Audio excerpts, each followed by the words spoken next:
Good morning, it's Mitchell Renz here, host of the Raiders Report, with the important Raiders news that you need to know before Monday Night Football against the Cowboys tomorrow. Now, this weekend, I spent it with my dog Chuck, I spent it with my wife Alex, we decorated for Christmas, and I kind of took a little bit more of a backseat than what I typically do on the weekends, but I got all the information, the most important stories that if you woke up and you didn't pay attention to Friday or Saturday, I got you covered here, and that's what I want to be able to do. And always, that's what we do here because, I love Raiders game day, and I am going to be live tomorrow for Monday Night Football against the Cowboys. Hope you guys are ready to rock and roll. But waking up on a Sunday knowing that I get to have a little bit of fun today over on our main YouTube channel at Chat Sports, get to chop it up, NFL whip around, red zone style. If you're not doing anything today and you woke up like, man, I love Sundays when the Raiders can't break my heart, then pull up. Make sure you subscribe over to our main YouTube channel. I'm going to be there for probably 3-4-ish hours today, starting at 12:30 p.m. Eastern time, so 9:30 a.m. over on the West Coast. So first thing that we're going to get into here is the practice report, injury report. If you did not see Tyler Lockett, Cody Lindenberg, Dylan Parham, very, very good news there because I was given some information earlier in the week that it didn't look like Parham was going to be able to go. And, credit Dylan, credit this medical staff for being able to get him ready to go with an ankle injury. But he was a full participant all week long, and I expect him to end up playing at left guard, and that's going to be a big storyline. Who plays on the right guard spot? We'll talk about it here in a little bit. But Dylan Parham's good to go. Isaiah Pola-Mal's good to go. And Dylan Laube is good to go. But also, there was somebody else that was a full participant that was ruled out and has been ruled out now for the third straight week. It's quarterback Aidan O'Connell. And, to me, I'm just a little bit annoyed by it because I want to see Aidan with just the potential that if Geno Smith is bad, that, we could potentially put him in the game. But I also am not shocked that Aidan O'Connell has been ruled out again. And the reason is they can do it. So when AOC got put on IR, you have a 3-week window after you get called off of IR. So AOC comes off of IR, you get a 21-day window, 3-week window, and that's why AOC has been ruled out the past 3 weeks. Here's the thing, though. He's going to be active next week. And if he's not active next week, well, then he's done for the entire season. And, I know that Pete Carroll has defended Geno Smith. I know that Geno Smith and Pete have each other's back. I know there's a lot of issues. I know the offensive line is a problem. I know Chip Kelly's a problem. There's a lot of issues, no doubt, a battle on the offensive side of the football. But, I've been saying it for a while. I don't understand why the offense seems like the only side of the football where it's like we can't touch it, we can't do anything with it. But on special teams, we can switch up everything left and right. Fire Tom McMahon, still the right decision to make. On defense, it's they're changing a lot of stuff. I don't know if it's always the stuff that I would change. If I could change anything, it would be putting Devin White's ass on the bench because that guy stinks. And it's actually hilarious that a guy like LaShawn McCoy thinks that he's been playing well. But then again, it is what it is. But I'm kind of going on a tangent here, and that's just kind of what happens to me on some of these Sunday morning shows. But, when we sit back and we really, truly look at where the Raiders are at right now, I just want that extra pressure to be able to be placed on Geno. And I'm not saying it because I want Geno to fail. That's not the case at all. But I want the compete mentality to be worth a damn, right? And that's kind of one of the issues that I've had with Pete Carroll and this entire staff. It's like, we got to compete on defense. We got to compete on special teams. Why don't we have to compete on offense, especially at the quarterback position? So I don't even think what we're asking is all that ridiculous. I just want it to be a fair battle because Geno Smith hasn't played well enough to not make it a battle, right? It is a conversation because Geno Smith hasn't played well. So on behalf of me, on behalf of all Raider fans here, I want to know down in the comment section, and I didn't plan on doing it, but it's going to be the pinned comment because I just went on my own little tangent. So I want to know, what are your thoughts on AOC being out, but I also just want to know your overall thoughts on the quarterback spot. Is this the final week that Geno's got to be able to prove it? My answer is going to be coming up here after this YouTube ad break. I hope that you guys took that time, and I hope that you go down there and you vent your frustrations because I do think that this is, again, and I feel like I say it every damn week, it's the biggest week of Geno's Raiders career because if AOC is there on the sideline next week and if Kenny Pickett has the potential to go in, I've already seen Raider fans. They are out on Geno Smith. Geno's got to get it going, and they talked about it this week, like having that he's better when his back's up against the wall. I mean, I don't know what it's been all season long. I would say that his back's been up against the wall.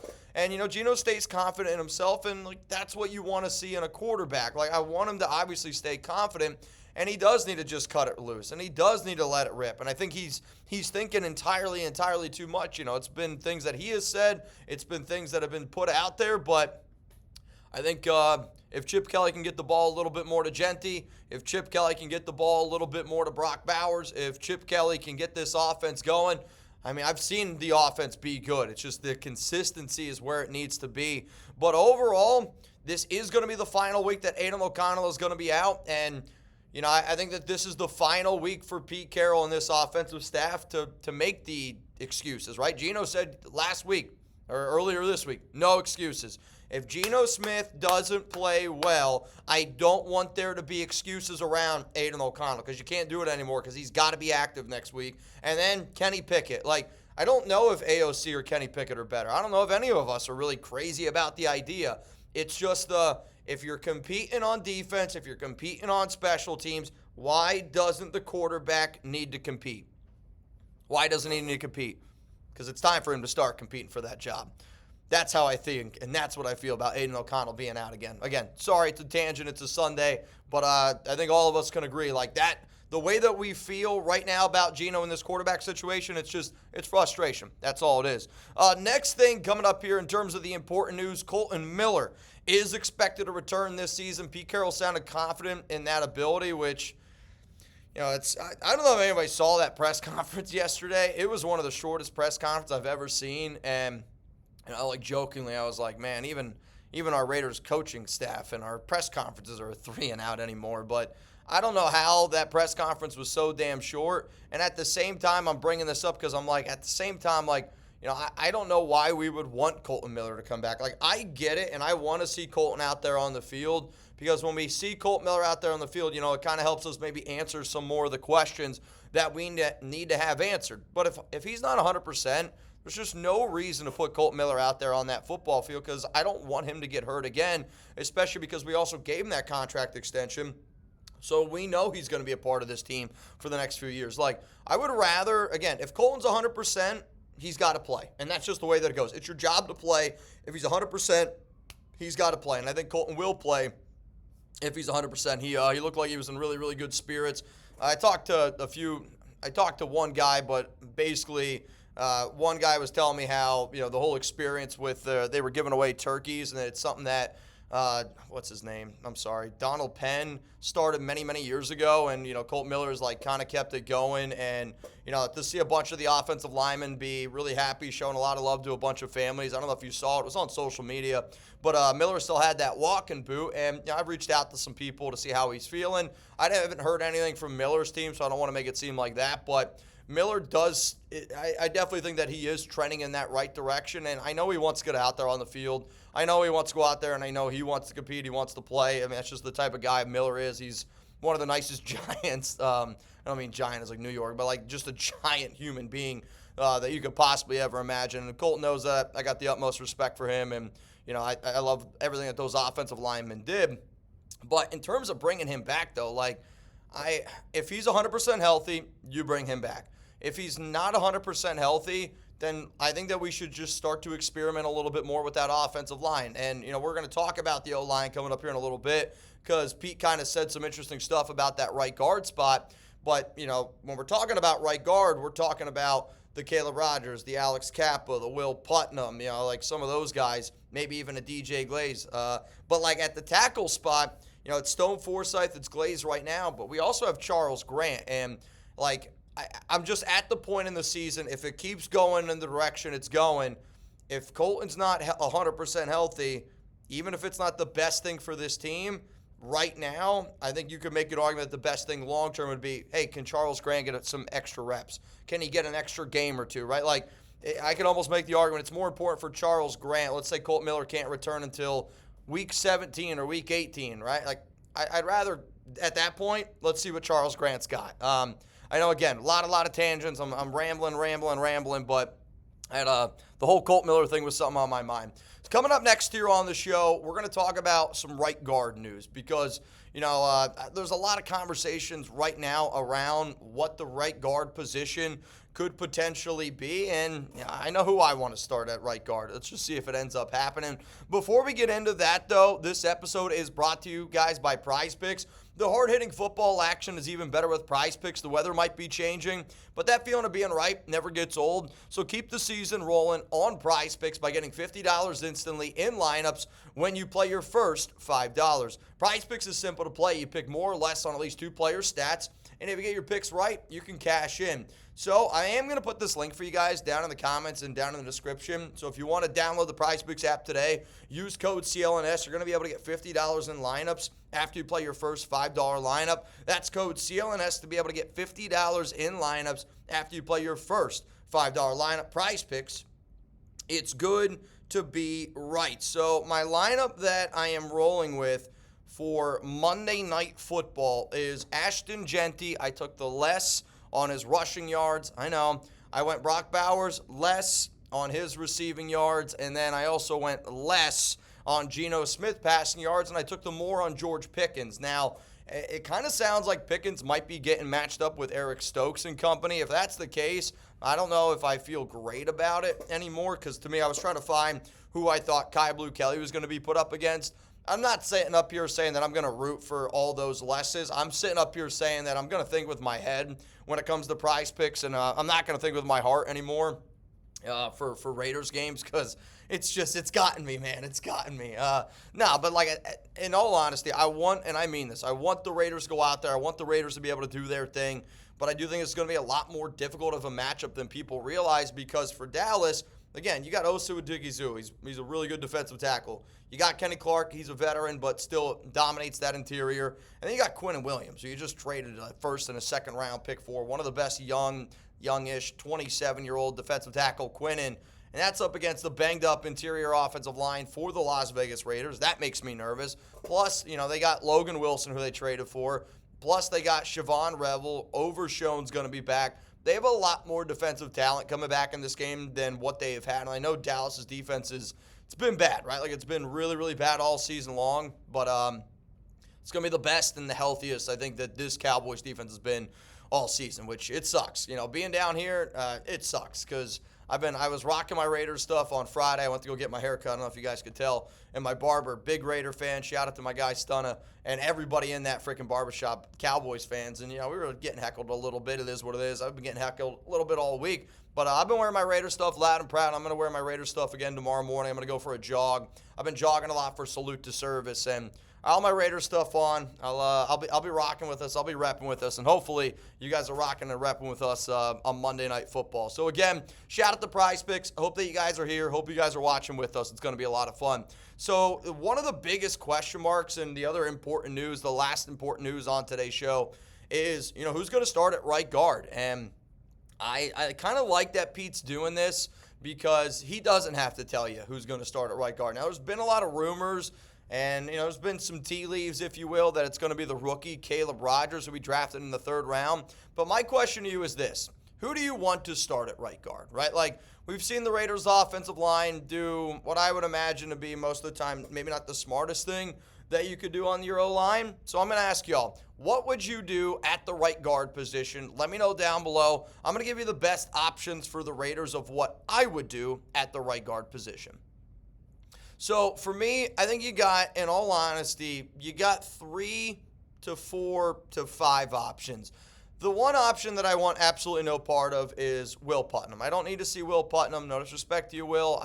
At this point, I don't need to see it. I also have absolutely positively no interest in Alex Kappa. And if the Raiders want to put out Alex Kappa there at the right guard spot, you do what you want to do, right? I mean, at this point, it's stubbornness. And it's stubbornness from Chip Kelly, Brennan Carroll, Pete Carroll's standpoint. If you guys put Alex Kappa out there on the football field, again, you're going to do what you want to do. And at this point in the season, I just got to be able to accept that you're just going to do what you want to do. It doesn't matter if it's smart. You care more about being right than doing what's right. Prove me wrong. Prove all of us wrong that you're not going to do that, right?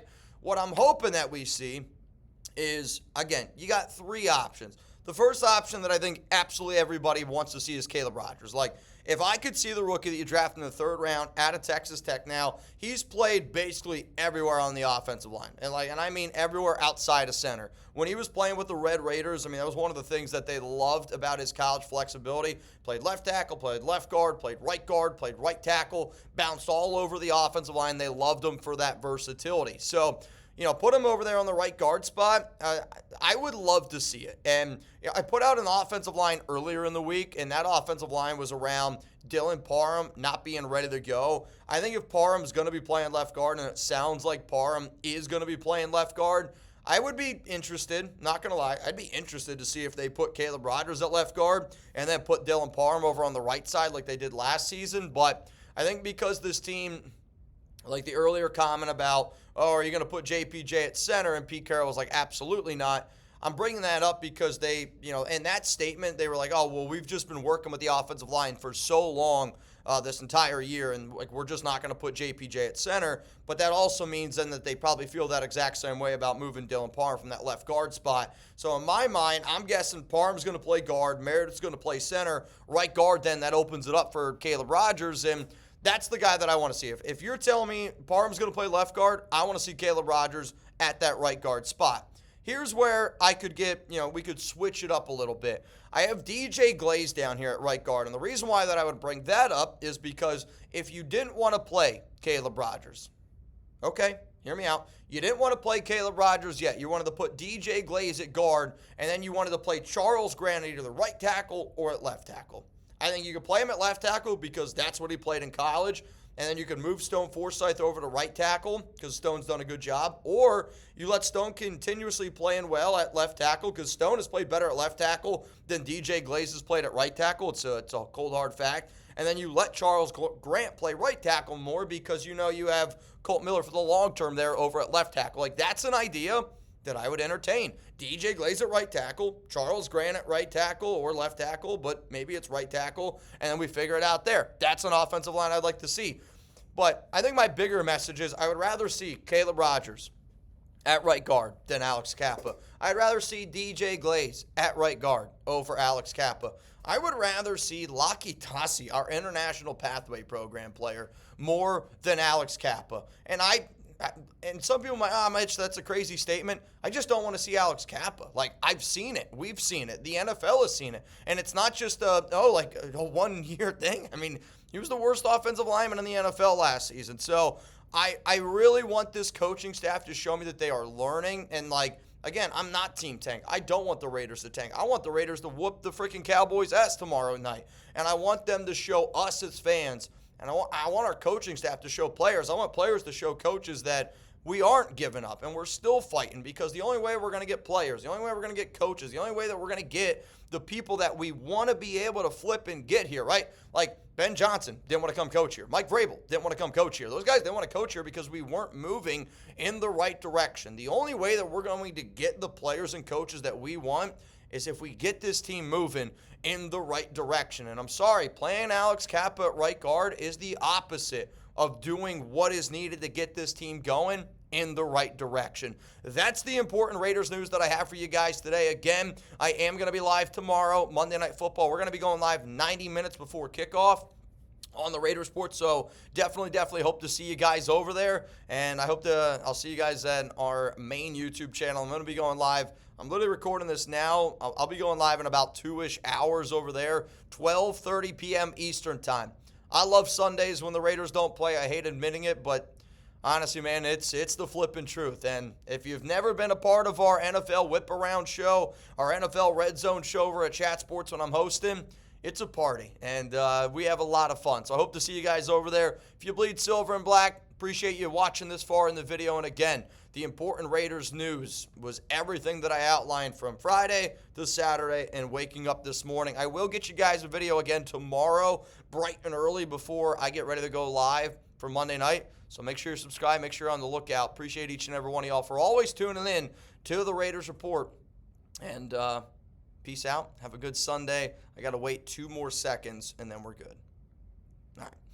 If you want even more videos from the Raiders Report, you click the subscribe button right here. I promise you, I got you up to date. If you're looking for even more videos, you can either watch this one or you can watch this one. Most of our shows have graphics. This one, because it's early in the morning and our team's getting ready for all the crazy footballness, I didn't get a producer, but honestly, I love doing these shows. And if you love them, hit that sub button.